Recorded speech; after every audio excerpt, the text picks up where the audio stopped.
सिद्धि की शादी के बाद वो ससुराल चली जाती है। पीछे रह जाती है भाभी रानी। सिद्धि के ससुराल जाते ही भाभी कहती है, अरे वाह जी वाह, सारे कपड़े मेरे। हाय रे पैंट, अरे वाह वाह, मजा आ जाएगा। अरे ये सिद्धि की अलमारी के सामने खड़े होकर क्या बड़बड़ा रही है? जाकर देख मेहमानों को विदाई की मिठाई मिली कि नहीं। अब हाँ माँ जी, क्यों नहीं, लेकिन पहले कपड़े तो बदल लूं।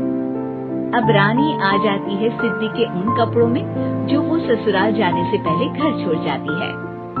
अरे रानी, कुछ दिन रुक जाती। अरे ये तो सिद्धि बिटिया को मैंने ही दिया था, बड़ा ही फबता था उस पर। तुझ पर तो कुछ खास नहीं लग रहा। अब वो ना, मेरे सारे कपड़े गीले थे तो सोचा पहन लूं। वैसे भी सिद्धि को कौन सा भी पुराने आउटडेटेड कपड़ों को पहनना है। वैसे भी ये सूट तो मैंने तभी पहना था, वैसे खास है भी नहीं ये। हाँ ठीक है, लेकिन ना मेरी सिद्धि पर तो जमता था। सारे मेहमान चले जाते हैं और सिद्धि ससुराल से मायके पहली बार आती है। अपना घर, अपना कमरा, अपनी अलमारी। ये बोलकर जैसे ही सिद्धि अलमारी खोलती है तो सामने उसके कपड़ों की जगह कुछ और ही रखा होता है। माँ, ओ माँ, जरा कमरे में तो आना। सास और रानी वहाँ पहुँच जाते हैं। रानी ने पहनी होती है सिद्धि की जींस और टी शर्ट। अरे भाभी, ये क्या? ये तो मेरी बड़ी ही महंगी टी शर्ट है, इसे आपने घर में क्यों पहनी है? अरे बहुत मिलती है दीदी ये चौक की मार्केट में, 150 में। ओ भाभी प्लीज, ये एरोपोस्टल है, 2000 की एक टी शर्ट। ओह, 2000 में तो दीदी 4 साड़ी आ जाए। अब क्या बोलूं? भाभी, ये मेरी अलमारी में छोटू के कपड़े, तो मेरे कपड़े कहाँ हैं? मेरी अलमारी में? अब दीदी आपको कौन से पुराने कपड़े पहनने थे?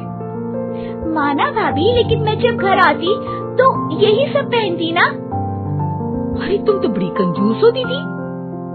खैर, वक्त आता है जब सिद्धि ससुराल के लिए रवाना हो रही होती है। अरे रानी, अंदर से सिद्धि का गिफ्ट ले आ। लड़की पहली बार ससुराल से मायके आई है। रानी अंदर जाती है और एक सिंपल सी साड़ी लेकर बाहर आ जाती है। ये लीजिए माँ जी। सास बेटी को गिफ्ट देकर ससुराल भेजती है। अगले दिन रानी एक सुंदर सी साड़ी पहनकर सामने आती है। अरे रानी, ये तो वो साड़ी है जो मैंने सिद्धि को देने के लिए दी थी जब वो ससुराल ले जाती, लेकिन ये तूने कैसे पहन ली?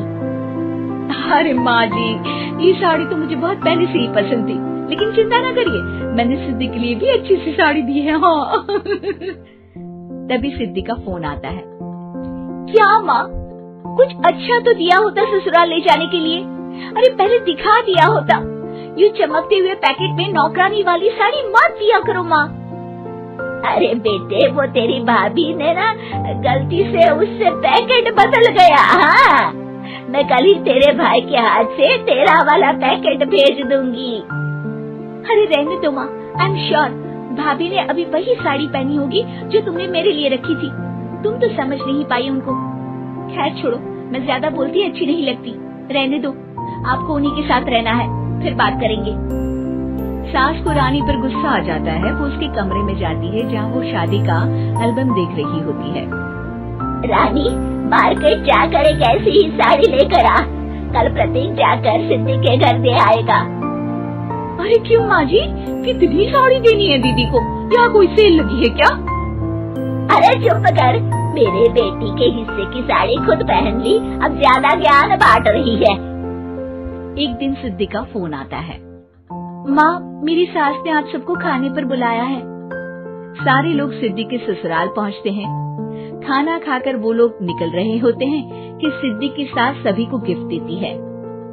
अरे बहन जी, बेटी के घर का खाना खा लिया, यही बहुत है जो आप ऊपर से गिफ्ट भी दे रही है। अरे बहन जी, आप भी कहाँ इन बातों पर विश्वास कर रही है। सास सभी को गिफ्ट देती है, लेकिन रानी को जो साड़ी देती है वो अजीब सी हरे रंग की लाल रंग के बड़ी छाप वाली होती है। अरे छी, ये कौन पहनेगा? सासू माँ को तो जरी वाली इतनी सुंदर और मेरे लिए ये नौकरानी वाली। अरे भाभी, दरअसल मैं जब भी घर आती थी आप वापसी में ऐसी ही साड़ी देती थी ना, तो माँ ने सोचा कि आपको आपकी पसंद की ही साड़ी क्यों ना दी जाए। बेचारी रानी, बोलती भी तो क्या। सिद्धि और सास रानी का चेहरा देखकर हंसने लगती है, तो रानी समझ जाती है कि अपने ही बिछाए जाल में वो फंस चुकी है।